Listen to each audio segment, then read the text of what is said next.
Tiesiog Blusturgį aptikot stakles? Taip, šitokias pačias. Turiu tokią ydą kaip smalsumą, kas iš ko padaryta. Atrodo, kad aš pati noriu pasidaryti. Labai geras priešnuodis nuo pirkinių, nes pasižiūriu, galvoju, aš pati pasidarysiu. Kai kada ir sunešioju mintys, aš nepasidarau. Tai čia tas pats ir su visa kuo. Tai va, šiaip aš esu buvusi ilgai muziejaus edukatorė. Tai audimas jums viena iš technologijų, ar jūs turit kažkokį ypatingesnį santykį su juo? Žinot, technologija tai yra viena pusė. Visą laiką technologijos atsiranda nuo žmonių santykio, poreikio, gyvenimo, tradicijų. Viskas susiję, ratuku, atsiradimas, kodėl jis atsirado daiktas, kodėl atėjo tos poreikis, kodėl tie žmonės darė, taip o ne kitaip.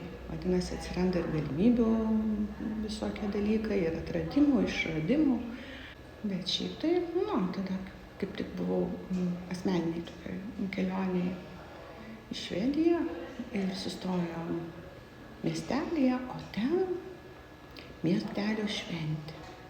Ir aišku, vienas iš elementų yra kaimynų turgus, kur kažkas kažką šiek tiek siūlo už kokį pinigą, bet ir ten ir vyksta bendravimas, visa kita. Tai mes, kai tenais perėjom, tai vieni susirinko geras švediškas žirkles, jau ten niekada nenaudotas, ko aš labai užpavydėjau, pamačius žirklės, kiauros, sakyta, nenaudotos, supakuotos ir alyvuotos.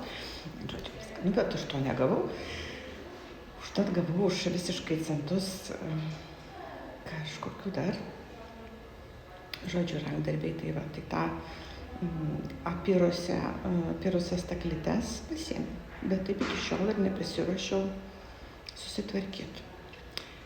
Tai va, o namuose tai močiutė prie rankdarbių, bet jinai visą laiką šnekėdavo apie mano prosenelę, kurie buvo, ir žiūrėdavo į mano pirštus. Jeigu nykštys yra lenktas, jis sako, va vaikeli, mano tai nykštys va toks, tai jos buvo pastiręs, va taip į viršų, va tai aš tai ne meistrė. O tu tai gali būti ir siuvėja, viską, nes nykštys riestas. Žodžiu, tai tokia motyvacija.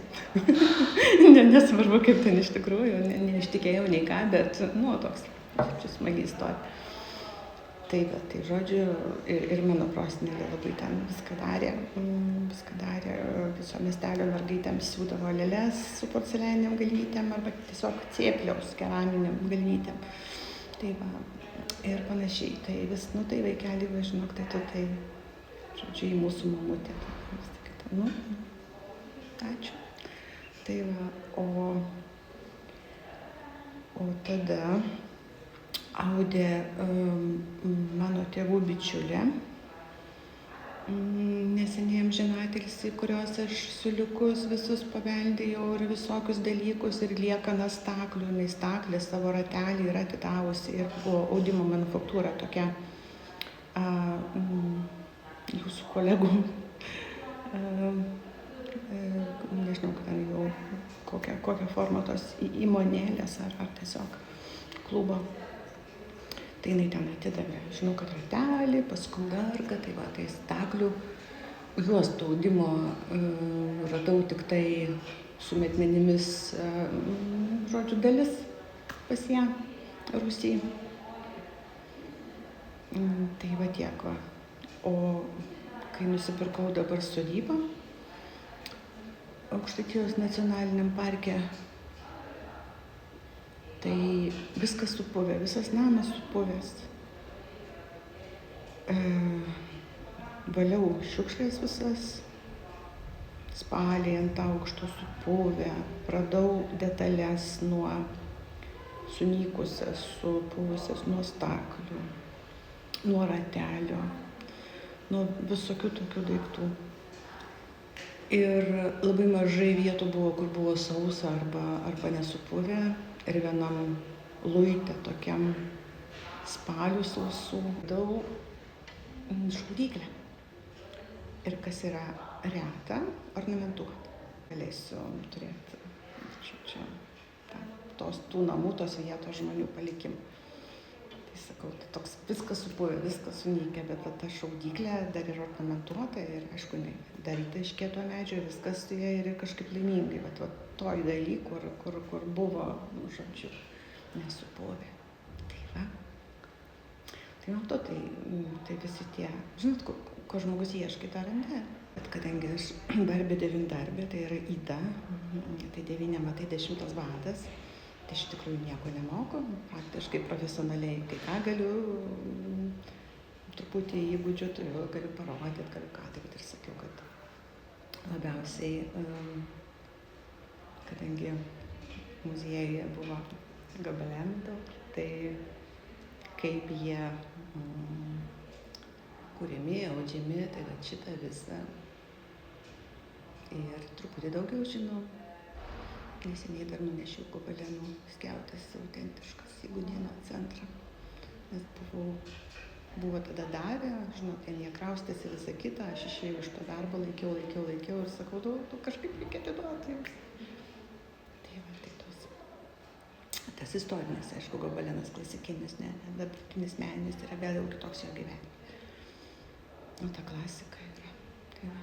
Bet man malonu labai, kad, nu, iš bibliotekininkės, šiaip jau mano pirmas diplomas. Tai, kad yra audimas ir ypač tas neritminis audimas yra kompiuterinės eros pradžia. O tai iš jūsų senelių, prosenelių audėjų būta ar ne? Nes jūs atsakot, promočiutė vertimo ratelį turėjo, tai jinai rausdavo gal ar jinai megzdavo būtent, mezgimui verpdavosi? Nei močiutė, nei prosenelė neausdavo, galbūt dėl to, kad dėl šeimos statuso. Aš manau, kad gal, kaip sakoma, kaip, žinot, yra galbūt žmonių polinkis ten ir pomėgiai ir visa kita. Staklės daug vietos užima, tai jeigu buvo staklės tuose namuose, kuriuos aš ten puvenas sėmiau, tai aš galbūt ten iš kitų namų, nes labai mažas namas, nežinau kaip ten galėjo. Bet, ką žinai, jeigu dėl staklės ir krosnis, tai viskas gali. Aš esu Vida Kaunienė, jeigu ką, aš žinau vieną tokią tiesą, kad turi būti žmonės.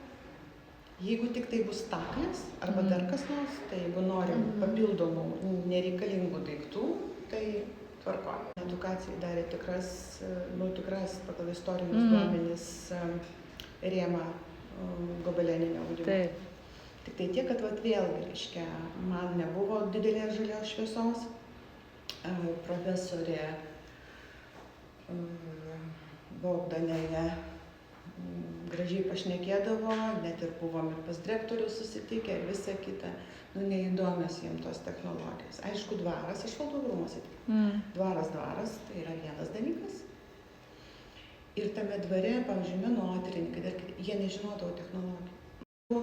Menas, reiškia, vaizdas, žodžiu, tas sukurtas daiktas, kuris, aišku, yra interjerė, puošyba ir visa kita.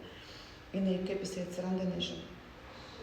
Tai tas santykis su technologijom žmonių, reiškia, tai yra kažkas užkulisinio, kas nėra įdomu menotyrininkam, nėra įdomu, žodžiu, tarsi nėra įdomu. O iš tikrųjų, eini muziejui, pasakoji, žiūrėk, būtinai po kokio pusvalandžio bent vienas kitas žmogus stabteli, tu ten šneki, ten visą kitą. Palauk, kaip čia padaryta? Paskui viską. Ir jeigu vis tik būni pasiruošęs parodyti elementariai, tenais, žodžiu, užmesta keli siūliukai, kad ne tik žodžiu pasakytum, ten ripsinis audimas, ką tas žmogus reiškia. Žodžiu, parodai,